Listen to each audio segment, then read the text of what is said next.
오늘 홍콩과 본토 두 시장의 종가를 확인한 투자자라면 표면적으로는 안도의 한숨을 내쉬었을지도 모릅니다. 장 초반의 불안한 출발에도 불구하고 오후로 접어들면서 회복의 기운이 완연했고 결국 양 시장 모두 상승이라는 붉은색으로 하루를 마감했기 때문입니다. 마치 서로 다른 길을 떠난 두 여행자가 약속이라도 한 듯 같은 목적지에서 만난 것처럼 그 결론은 동일해 보였습니다. 하지만 주식시장이라는 여정에서는 목적지에 도착했다는 사실보다 그곳까지 어떤 경로를 거쳐왔는지가 훨씬 더 중요합니다.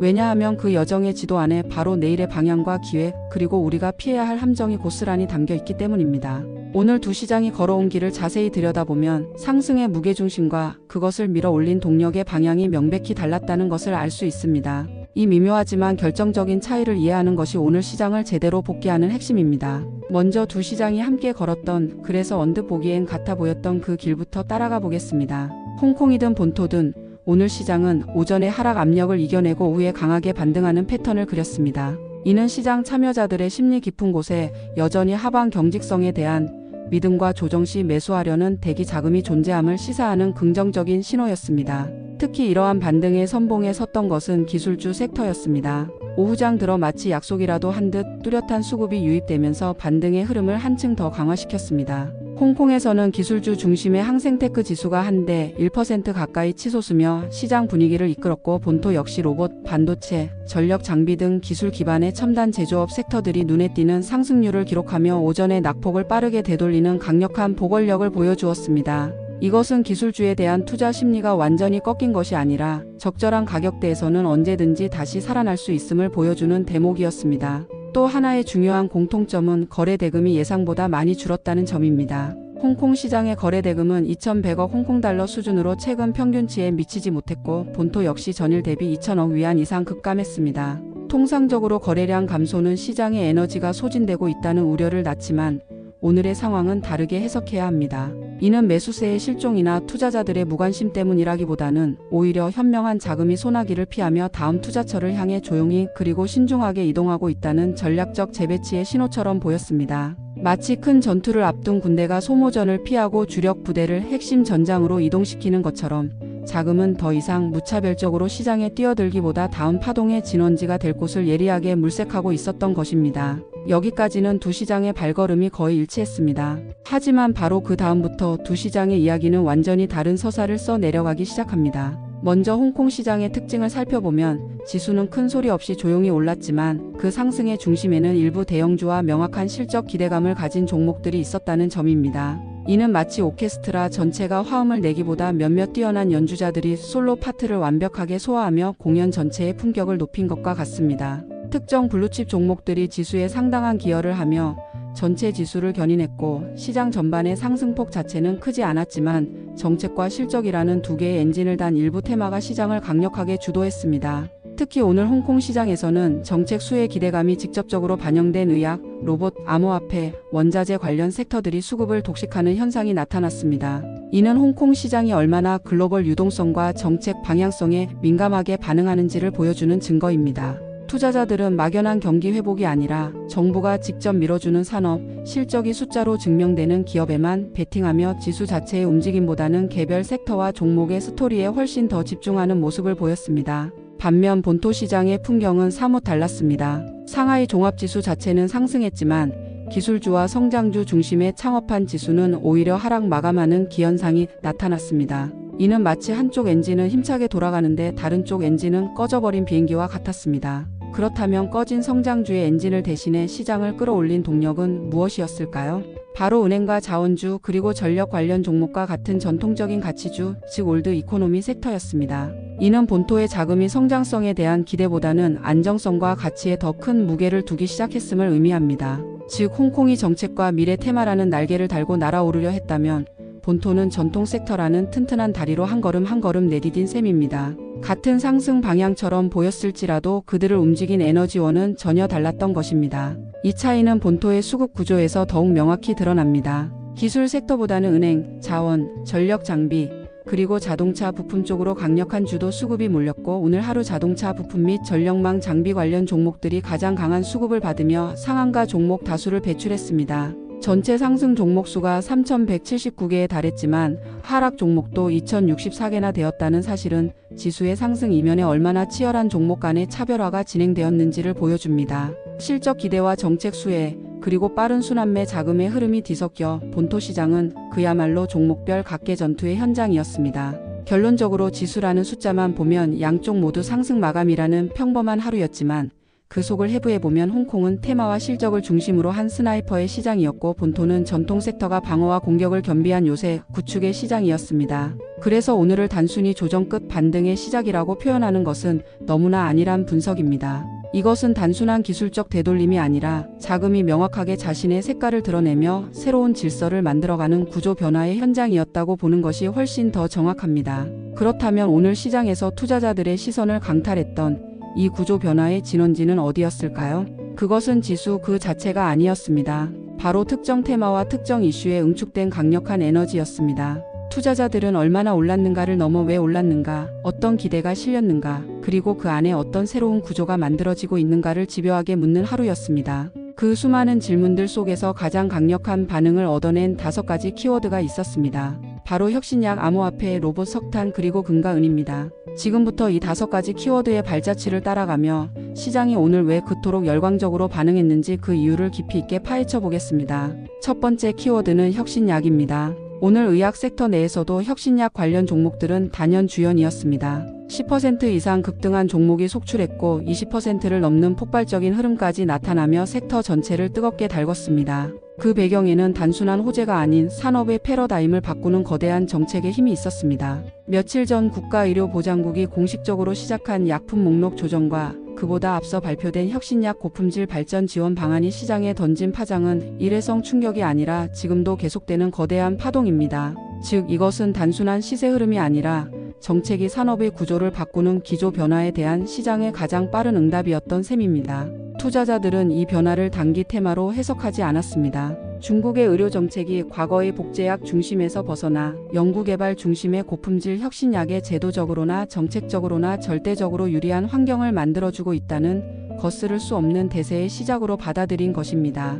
두 번째 키워드는 암호화폐입니다. 비트코인이 사상 처음으로 12만 달러를 돌파했다는 한 문장만으로도 시장의 흥분은 충분히 설명되지만 여기에 미국 의회에서 시작된 암호화폐 주간이라는 결정적인 요소가 더해지면서 관련주는 말 그대로 폭등했습니다. 암호화폐 주간은 단순한 행사가 아니라 디지털 자산 시장의 투명화, 스테이블 코인 규제 등 그동안 논쟁만 무성했던 핵심 법안들이 본격적으로 다뤄진다는, 즉 제도권 편입이 임박했다는 매우 강력한 시그널입니다. 시장은 이 신호에 즉각적으로 반응했고 거래량과 수급 모두 폭발적으로 늘어났습니다.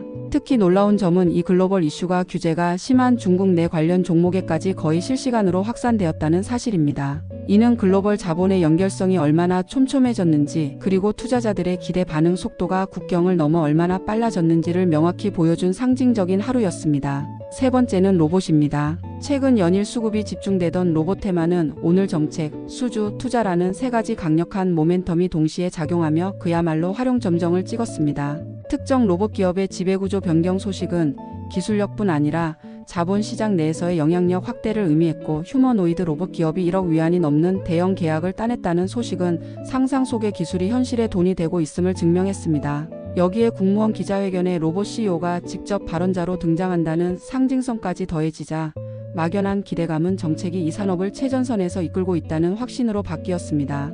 AI 기술의 상용화가 임박했고 중국 기업들의 자본화 및 상업화 속도는 예상을 훨씬 뛰어넘는다는 보고서 내용은 이러한 시장의 판단에 더욱 단단한 근거를 제공했습니다. 네 번째는 석탄입니다. 오후장 들어 갑자기 강하게 튀어오른 석탄주는 산업협회의 회의 결과가 그 배경이었습니다. 출혈 경쟁을 멈추고 수급 균형을 조절하겠다는 발표였지만 영리한 투자자들은 그 발표문 뒤에 숨은 정부의 의도를 읽었습니다. 바로 정부가 다시 생산량을 직접 통제하며 가격 안정화, 즉 가격 하방을 지지하기 시작했다는 신호 말입니다. 여기에 여름철 전력 수요 급증으로 발전소의 석탄 소비가 빠르게 늘고 있다는 현실적인 요인까지 겹치면서 전력용 석탄 가격이 반등할 수밖에 없다는 기대감이 시장을 덮쳤습니다. 거래량이 급증하고 하루 종일 매수세가 유지되면서 섹터 전체가 견고한 상승세를 보인 것은 당연한 결과였습니다. 마지막 5번째 키워드는 금과 은입니다. 온스당 39달러, 13년 만에 최고치를 경신한 은 가격이 보여주듯 오늘 안전자산은 다시 한번 그 가치를 빛냈습니다. 미국 대통령이 멕시코와 유럽에 대해 무려 30%의 관세를 예고하면서 글로벌 무역 리스크가 다시 수면 위로 떠올랐고, 이는 시장 전반의 위험 회피 심리를 극도로 자극했습니다. 불확실성이 커질 때마다 어김없이 나타나는 전형적인 자금의 흐름, 즉 금과 은으로 대표되는 안전자산으로 자금이 몰리는 현상이 오늘 시장에서도 그대로 재현된 것입니다. 이 5가지 테마는 오늘 시장에서 가장 뜨거운 에너지가 응축된 중심이었으며, 단순한 뉴스 반응을 넘어 정책, 심리, 실적, 수급이라는 복합적인 요소들이 정교하게 맞물려 만들어낸 필연적인 결과물이었습니다. 오늘처럼 다양한 이슈가 한꺼번에 폭발하는 날에는 개별 뉴스만 허둥지둥 따라가서는 결코 방향을 잡을 수 없습니다. 이럴 때일수록 우리는 한 발 물러서서 숲 전체를 조망하는 전문가들이 시장을 어떻게 해석하고 어떤 전략을 제시하는지 그 큰 그림을 반드시 함께 봐야 합니다. 오늘 시장에 대한 증권사들의 시각을 한마디로 요약하면 바로 이것입니다. 무차별적인 확산의 시대는 끝났고 이제는 정밀 타격의 시대가 왔다. 가장 먼저 눈에 띄는 평가는 소형 상승장 분위기라는 진단이었습니다. 지수 자체가 폭발적으로 오르진 않지만 위험 자산에 대한 선호도가 꾸준히 늘고 있고 섹터별로 수익을 낼 기회가 넓게 퍼져 있다는 점에서 시장 전체가 약한 온기를 띤 상승장에 들어섰다는 긍정적인 평가입니다. 하지만 동시에 이 분위기가 오래 지속되기는 어려울 것이라는 냉정한 경고도 덧붙였습니다. 왜냐하면 한번 확산된 수익에 대한 기대감은 아주 작은 충격에도 금세 고점 논란으로 바뀌며 변동성을 극대화시킬 수 있기 때문입니다. 따라서 증권사들은 단순한 추격 매수를 지향하고 실적 확인, 정책 수혜, 저평가 구조라는 3가지 필터링을 모두 통과하는 종목에만 집중하는 정밀 접근 전략을 한 목소리로 강조했습니다. 특히 흥미로운 대목은 여러 증권사가 동시에 반내권이라는 표현을 사용했다는 점입니다. 이는 단순한 마케팅 용어가 아니라 중국의 정책 방향이 무의미한 내부 출혈 경쟁을 정리하고 구조적인 공급 과잉을 해소하여 각 산업의 챔피언 기업을 키우겠다는 명확한 의지를 갖고 있다는 뜻으로 해석됩니다. 그렇기 때문에 단기적으로는 정부의 통제가 용이한 자원주나 전통 섹터에서 기회가 나올 수 있으며, 장기적으로 2026년을 바라볼 때는 중간재 중심의 제조업 섹터가 수급 측면에서 가장 큰 수혜를 받을 수 있다는 구체적인 전략까지 제시되었습니다. 또한 이번 실적 시즌에는 예상보다 실적이 잘 나오는 업종을 중심으로 강력한 수급 쏠림 현상이 나타날 가능성이 매우 높다는 점을 거의 모든 보고서가 공통적으로 지적했습니다. 실적 발표와 동시에 기관과 개인의 자금이 동시에 몰려들어 며칠간 급등했다가 빠른 차익 실현으로 이어지는 극도로 빠른 순환매가 예상되므로 지금은 정보의 속도가 수익률을 결정하는 가장 중요한 변수가 될 것이라는 조언이었습니다. 지금까지 시장의 비관론을 주도했던 내수 섹터에 대한 시각이 미세하게 바뀌고 있다는 점도 주목해야 합니다. 이제는 과도한 비관론 자체가 오히려 리스크라는 인식이 늘어나며, 기대가 전혀 없을 때 정책이 들어오면 가장 빠르게 반응할 수 있다는 논리로 저평가된 소비재가 하반기 반등의 씨앗이 될 수 있다는 해석이 고개를 들고 있습니다. 반면 AI 로봇 같은 기술 테마에 대해서는 이제 기대감을 넘어 실질적인 이익이 나는 구간에 진입한 종목 중심으로만 선별해야 하며, 하반기부터 실적이 동반되지 않는다면 가차없이 수급이 빠져나갈 수 있다는 경고도 함께 나왔습니다. 정리하자면 증권사들이 보는 지금 시장은 한마디로 과열 직전의 기회 구간입니다. 기회는 분명히 존재하지만 그 기회를 잡기 위해서는 정보의 민감도, 실적 확인 능력, 그리고 정책 해석 능력이라는 3가지 예리한 무기가 반드시 필요한 시점이라는 것입니다.